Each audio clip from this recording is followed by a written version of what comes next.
James, Eagle Ballistics. We're going to talk about relative wind because at some of the matches we had some folks ask about how it works or they didn't even know it works.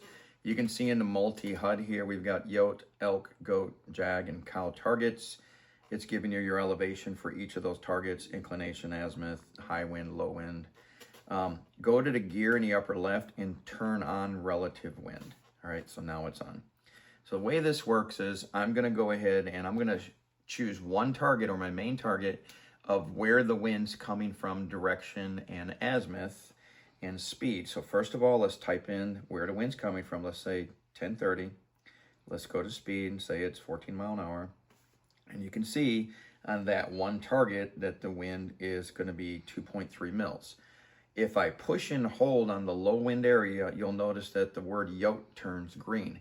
It is now locked in that target as our primary target for relative wind.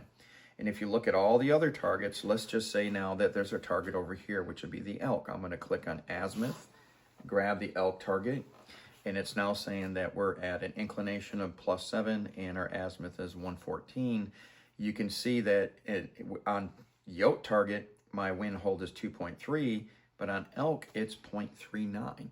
Because it's remembering, the solver is remembering where the wind that you chose is coming from on which target. So now, as you transition to the next target, next target, next target, you don't have to touch it because it knows that the wind was coming from this direction and the target was this azimuth on yoke target or target that I identified.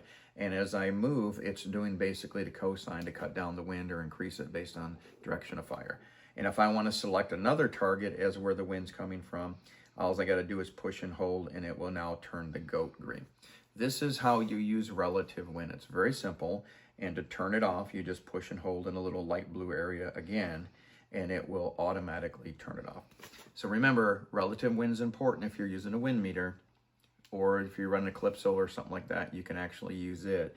Relative wind is important to understand where the wind's coming from, where you told the solver it is, from which target you want to be the primary target. And as you transition again to the next target, it's remembering that it was coming from, for instance, 11 o'clock at 6 mile an hour. I know that's not what's here, but I'm just for instance. And then when I'm shooting at another target, it's changing your direction of fire and it's remembering where the original wind's coming from. This is relative wind. Hopefully you guys enjoyed this and stand by for more updates as Eagle Ballistics just gets more and more used throughout the PRS world. Thanks for watching.